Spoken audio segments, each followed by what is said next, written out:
அன்பார்ந்த நேயர்களுக்கு வணக்கம். நான் உங்கள் மதுசூதனன் கலைச்செல்வன். தினமொரு கதை நிகழ்ச்சியில் இன்று உங்களை சந்திப்பதில் மகிழ்ச்சி கொள்கிறேன். இந்திய சுதந்திர போராட்டத்தை பற்றி பேசும்போதெல்லாம், அதிலும் குறிப்பாக அதிலே பெண்களினுடைய பங்களிப்பு என்று பேசும்போதெல்லாம் நம் மனக்கண் முன்பாக வந்து செல்லும் முதலும் முக்கியமும் வாய்ந்த ஒரு நபர் ராணி லக்ஷ்மிபாய். ஜான்சி ராணி என்று பெருமையோடு அழைக்கப்படும் இந்த மங்கையர்குல திலகம் அவர்களுடைய வாழ்க்கை வெகு சிறிய காலத்திலேயே இந்த உலகிலே முடிந்து போனாலும் புகழுடம்பு எய்திய அந்த மாதரசியினுடைய சிறப்புகளை இன்றும் கூட நாம் நினைவில் வைத்து போற்றி பாதுகாத்து வருகிறோம். காசி மாநகரம் இந்தியாவில் இருக்கக்கூடிய மிக பாரம்பரியமான புனிதத்தலமாக கருதப்படுகிறது. கங்கை நதியால் வளம்படுத்தப்படும் அந்த பகுதியிலே பல்வேறு பிராந்தியத்தைச் சேர்ந்தவர்களும் பல்வேறு மொழி பின்புலத்திலிருந்து வந்தவர்களும் இந்தியாவிலிருந்து பல மூலைகளிலிருந்தும் அங்கே குடியேறி அவரவர்கள் அளவிலே பல்வேறு தர்மஸ்தாபனங்கள் நடத்தி வரக்கூடிய புண்ணியத்தலம். அந்த வாரணாசி தலத்திலே 1828ஆம் ஆண்டு பிறந்தவர்தான் இந்த ராணி லக்ஷ்மிபாய். பிறந்தபோது இவருடைய பெற்றோர்கள் இவருக்கு வைத்த பெயர் மணிகர்ணிகா என்பது.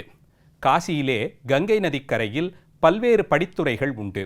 அந்த படித்துறைகளிலெல்லாம் முதன்மை பெறுவது மணிகர்ணிகா படித்துறை என்று அழைக்கப்படுவது.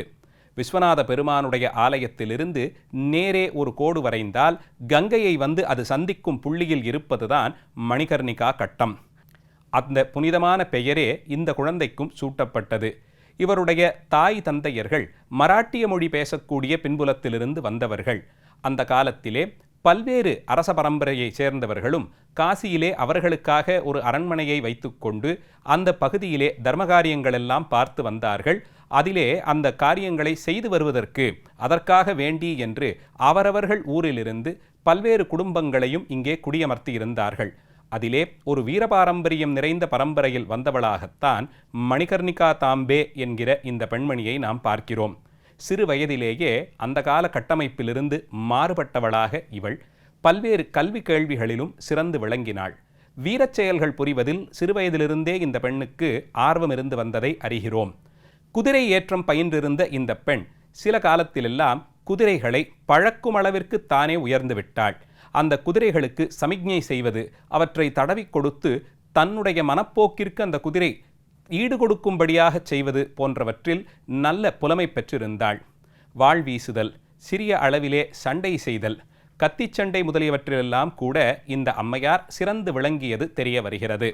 சிறுவயதிலிருந்து இப்படி தன்னுடைய அந்த குடும்ப பின்புலத்திற்கு பாங்கான கல்வி கேள்விகளில் சிறந்து நல்ல விதத்தில் வீரச் செயல்களிலெல்லாம் பழகி வளர்ந்து வந்த இந்த அம்மையார் திருமணப் பருவம் அடைந்திருந்த போது 1843ஆம் ஆண்டு குவாலியர் அரச பாரம்பரியத்தில் வந்த திரு கங்காதர ராவ் என்பவருக்கு மணப்பெண்ணாக மணம் பேசி முடிக்கப்பட்டு அந்த திருமண வைபவமும் மிகச்சிறப்பான முறையிலே நடைபெற்று இந்த அம்மையார் குவாலியர் நகரத்திற்கு குடிபெயர்ந்தாள்.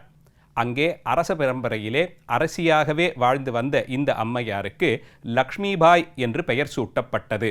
மராட்டிய பாரம்பரியத்திலே திருமணமாகி தங்கள் வீட்டிற்கு வரக்கூடிய மருமகளை மகாலட்சுமி தாயாராக பார்த்து அவளுக்கு புதிதாக ஒரு பெயர் சூட்டுவது வழக்கமாக இருந்ததால் இந்த பெயர் மாற்றம் ஏற்பட்டிருக்கக்கூடும். லக்ஷ்மிபாயாக வாழ்ந்த இந்த அம்மையார் அரச பாரம்பரியத்தில் அதற்குரிய தகுதியோடு தன்னுடைய பிரஜைகளிடத்தே அன்பு செலுத்தி வந்தாள் என்பதை அறிய முடிகிறது. நல்ல ஆட்சித்திறமும் மதிநுட்பமும் விவேகமும் அதோடு சேர்ந்த வேகத்திற்கும் பெயர் பெற்றவளாக இந்த அம்மையார் விளங்கி வந்தாள். அந்த காலகட்டம் ஆங்கிலேய ஏகாதிபத்தியம் சிறுக சிறுக இந்தியாவை தங்களுடைய கட்டுப்பாட்டிற்குள் கொண்டு வருவதற்காக வேண்டி கிழக்கிந்திய கம்பெனியாக வளர்ச்சி பெற்று இருந்த காலம். அப்போதுதான் டலௌசி என்ற ஆங்கிலேய அதிகாரி கொண்டு வந்திருந்த டாக்ட்ரின் ஆஃப் லேப்ஸ் எனப்படும் ஒரு சட்டம் வழக்கத்தில் இருந்தது. அந்த சட்டத்தின்படி அரச பாரம்பரியம், இந்தியா அப்போது காலனியாக அறிவிக்கப்படாத ஒரு காலமாக இருந்தாலும் கூட அரச பாரம்பரியத்தை சேர்ந்தவர்கள் அடுத்தடுத்து வாரிசு, நேரடியான வாரிசு அவர்களுக்கு இல்லாமல் ஒரு அரசர் இறந்துபட்டு போய்விட்டால் அந்த சூழ்நிலையில் அந்த ராஜ்ய பொறுப்பை ஆங்கிலேய அதிகாரிகளை நிர்ணயித்து கிழக்கிந்திய கம்பெனியே நடத்தி கொள்ளும். அதுவரையில் இருந்து வந்த அவர்களுக்கு ஓய்வூதியமாக ஒரு தொகை வழங்கப்பட்டு அரண்மனை மற்றும் கோட்டை ஆகியவற்றின் மேல் இருந்த அவர்களுடைய உரிமை பறிக்கப்படும் என்றிருந்த ஒரு சூழல்.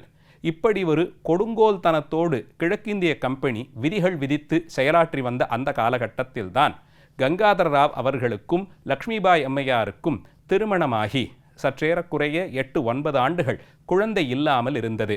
1851ஆம் ஆண்டு அவர்களுக்கு ஒரு ஆண் பிள்ளை பிறந்தாலும் அந்த குழந்தை உடல்நலக் குறைவாலே சில மாதங்களிலெல்லாம் இறந்துவிட்டு போனது.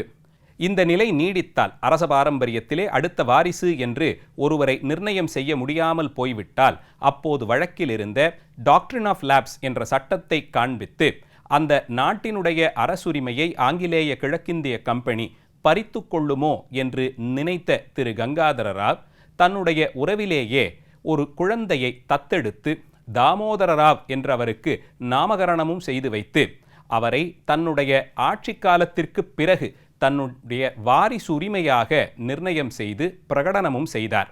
இதற்கான எல்லா நிகழ்ச்சிகளிலும் அதற்கு தகுதியான ஆங்கிலேய அதிகாரிகளை முன்வைத்து கொண்டே நடத்தினார். இந்த எல்லா நிகழ்ச்சிகளும் ஆவணப்படுத்தப்பட்டு தானே ஒரு உயில் எழுதுவது போலே தனக்கடுத்த அந்த அரசு உரிமை தன்னுடைய தத்தெடுத்து வளர்க்கப்படும் பிள்ளையான தாமோதரராவுக்குத்தான் போக வேண்டும் என்பதை தெளிவாக அறிவித்து பிரகடனம் செய்து தன் சுயநினைவோடையே இதையெல்லாம் ஆவணப்படுத்தி ஆங்கிலேயர்களுக்கு தெரிவித்தும் இருந்தாலும் அப்போது மௌனம் காத்த ஆங்கிலேயர்கள் ஓரிரு ஆண்டுகளிலெல்லாம் கங்காதர ராவ் அவர்கள் இறந்துபட்டு போன பிறகு தாமோதர ராவ் அவருடைய தத்தெடுத்த அந்த ஆண் பிள்ளைக்கு முடிசூட்டி அடுத்த அரசாக அறிவிக்க வேண்டும் என்ற நிகழ்ச்சிகள் ஏற்பாடான போது அதற்கு தடை விதித்தார்கள். காரணம், தாமோதர ராவ் நேரடியான ஆண்வாரிசு இல்லை. அதனால் தலௌசி கொண்டு வந்திருந்த டாக்ட்ரின் ஆஃப் லேப்ஸ் என்ற அந்த சட்டத்தின் கீழே நேரடி ஆண்வாரிசாக இல்லாத அந்த குழந்தை அடுத்த அரசாக முடிசூட்ட முடியாது என்ற ஒரு விதியை கொண்டு வந்து அதன் மூலமாக ராணி லக்ஷ்மிபாய் அவர்களும் அவரை சேர்ந்தவர்களும் இனி அந்த கோட்டை நகரம் அந்த அரண்மனைக்கெல்லாம் உரிமை கோர முடியாது என்றும் சட்டம் விதித்தார்கள். இது குறித்த செய்திகளை அனுப்பி வைத்த அவர்கள் ராணி அவர்களுக்கு ஆண்டு ஓய்வூதியமாக 60,000 ரூபாய் பணம் கொடுத்து விடுவதாகவும் அதற்கு ஈடாக அவர்கள் அரண்மனை, கோட்டை முதலியவற்றின் பேரிலே தங்களுக்கிருக்கும் உரிமையெல்லாம் துறந்து அதிலிருந்து வெளியேறிவிட வேண்டும் என்றும் கூறினார்கள்.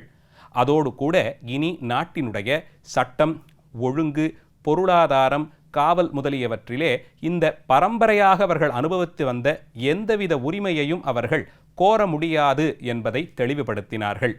இப்படி ஒரு சூழலில் ராணி லட்சுமிபாய் அவர்கள் மிக பிரபலமான ஒரு பிரகடனத்தை முன்மொழிந்தார். அதன்படி என்னுடைய ஜான்சி நகரத்தை நான் கொடுக்க மாட்டேன் என்று சத்தியப்பிரமாணம் போலே செய்தார். தன்னளவில் சிறியதாக ஒரு கூட்டத்தை தனக்காக உருவாக்கி கொண்டு அந்த கோட்டையிலே தான் அம்மையார் குடியிருந்தாள். ஆங்கிலேய அரசு செய்து வந்தவர்களுக்கு, அவர்களுடைய அதிகாரிகளாக நியமிக்கப்பட்டிருந்தவர்களுக்கு கடிதத்தின் மூலமாக அடுத்து அரச பொறுப்பை ஏற்றுக்கொள்வதற்கு தகுதியாக ஆட்கள் வரும் வரையில் தானே தொடரும் விதமாக அமைப்பை ஏற்படுத்தி கொண்டாள். அந்த ஒரு காலகட்டத்தில்தான் பொதுமக்களோடு அதிகம் கலந்து பழகுவதற்கான ஒரு வாய்ப்பும் வாய்த்தது.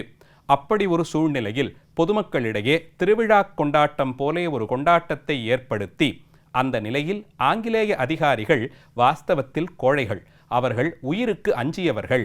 அதிகாரம் கையில் இருப்பதால் தான் அவர்களுடைய குரல் ஒலிக்க கேட்கிறோம், அன்றேல் அவர்களெல்லாம் பயம் கொண்டவர்கள்தான் என்று பிரபலப்படுத்தி வந்தாள். இந்த ஒரு சூழலில் பொதுமக்களிடம் பிரபலமடைந்த இந்த அம்மையாரோடு உடன் சென்று போராடுவதற்கு பலரும் முன்வந்தார்கள். பல்வேறு காட்சிகள் இதை தொடர்ந்து அரங்கேறின. அவை எல்லாம் ஆங்கிலேயர்களுக்கு ராணி லக்ஷ்மிபாய் அவர்களுடைய பிம்பம் அதிகமாக பெரிதாகிக் கொண்டே போவதை பார்த்த ஒருவித பயத்தை கொடுத்தது. அதனால் ராணி லக்ஷ்மிபாய் அவர்கள் தன்னுடைய அந்த கூட்டத்தாரோடு சேர்ந்து சரணடையாவிட்டால் அவர்கள் கொல்லப்படுவது போன்ற ஒரு சூழ்நிலையும் ஏற்பட்டிருந்தது. அந்த நிலையில் ராணி லக்ஷ்மிபாய் குவாலியர் கோட்டை மற்றும் ஜான்சி கோட்டையை பலப்படுத்துவதற்கான வேலைகளிலே இறங்கினாள். பெரிய அளவில் படைகளை உருவாக்கி அவற்றை கொண்டு மிகவும் சாதுரியமான முறையிலே குவாலியர் கோட்டையை பலப்படுத்தினாள். 1857ஆம் ஆண்டு இந்தியாவிலே ஏகாதிபத்தியத்தை எதிர்த்த முதல் சூழ்ச்சி, முதல் கலவரம் ஏற்பட்டது. அந்த புரட்சி வெடித்ததிலே ராணி லக்ஷ்மிபாய்க்கு பெரிய அளவிலே பங்களிப்பு இருந்திருக்கக்கூடும். அந்த ஒரு நிலையில் தன்னுடைய ஆண் மகவு, சின்ன குழந்தைதான், அந்த குழந்தையை தன்னுடைய முதுகிலே கட்டிக்கொண்டு பாதல் என்று அழைக்கப்படும் தன்னுடைய குதிரையின் மேலே அமர்ந்து கொண்டு கோட்டையில் உயரமாக இருந்த ஒரு இடத்திலிருந்து குதிரையோடு சேர்ந்து கீழே குதித்து அம்மையார் தப்பியதும் அந்த குழந்தையை முதுகிலே கட்டிக்கொண்டு போர்க்களத்திலே போய் வாள் வீசி யுத்தம் செய்ததும் இன்று வரையில் வீரமங்கையினுடைய நினைவாக வைத்து போற்றப்படுவதை பார்க்கிறோம். அப்படி உயரமான ஒரு பகுதியிலிருந்து குதிரையோடே குதித்தாலும் குதிரை இறந்துவிட்டு போக அம்மையாரும் அந்த குழந்தையும் காக்கப்பட்டு காவலாளிகளுடைய உதவியோடே கோட்டையிலிருந்து வெளியேறினாள். போர்க்களத்திலே அம்மையார் வாழ்வீசிய சிறப்பு மிகவும் பிரபலமாக இன்று வரை பாடல்களாகவும் ஓவிய காட்சிகளாகவும் கதை போக்கிலும் சொல்லப்படுவதை பார்க்க முடிகிறது. அப்படி போர் செய்த அந்த அம்மையார் ஆங்கிலேய அதிகாரிகளாலே சுட்டு வீழ்த்தப்பட்டார் என்றும் பெரிய அளவிலே உடல் அதனால் பாதிக்கப்பட்டது என்பதையும் அறிகிறோம். தான் இறந்துபட்டு போன பிறகும் கூட போர்க்களத்திலே பெரிய அளவில் உடல்நிலை பாதிக்கப்பட்ட நிலையிலும் கூட தான் இறந்தால் ஆங்கிலேய அதிகாரிகள் கையிலே தன்னுடைய உடல் கிடைக்காமல் தன்னை இந்தியர்கள்தான் தனக்கான இறுதிச் சடங்குகளை செய்ய வேண்டும் என்று விரும்பியதாகவும் வழக்கங்கள் சொல்லுகின்றன. அதன்படி அம்மையார் அந்த போர்க்களத்திலிருந்து மீண்டு போய் அதிலிருந்து நகர்ந்து போய் ஊர்ப்புறங்களிலே இருந்தவர்களிடம் தன்னை அடையாளம் காட்டிக்கொண்டு தன்னை அவர்கள் இறுதி காலத்திலே பார்த்து கொண்டும் தான் ஒருவேளை இறந்துபட்டு போனால் தன்னை சிதையிலேற்றும் பொறுப்பை அவர்களிடம் ஒப்படைத்தும் அங்கே சில காலம் இருந்து இறந்துபட்டு போனாள் என்று அறிகிறோம். இந்திய சுதந்திரத்திலே 1857 நடந்த அந்த புரட்சி மிகவும் பிரபலமான ஒன்று. ஒரு மைல்கல் போலே திருப்புமுனை போலே பேசப்படும் புரட்சி. அந்த புரட்சியில் தலைமையேற்றவர்கள் அதற்கு காரணமாக இருந்தவர்களுக்குள்ளே முக்கியமான ஒருவராகத்தான் ராணி லக்ஷ்மிபாய் அவர்களை பார்க்கிறோம். இதை கண்ணார் கண்ட அந்த ஆங்கிலேய அதிகாரிகள் கூட அம்மையாரினுடைய வீரத்தையும் துணிச்சலையும் பாராட்டி போற்றியிருப்பதை நாம் பார்க்க முடிகிறது. காலமுள்ளதனையும் ராணி லக்ஷ்மிபாய் அவர்களுடைய பெருமை நிலைத்திருக்கும் என்பதில் சந்தேகமில்லை. நாளைய தினம் மீண்டும் ஒரு கதையோடு உங்களை சந்திக்கிறேன். நன்றி, வணக்கம்.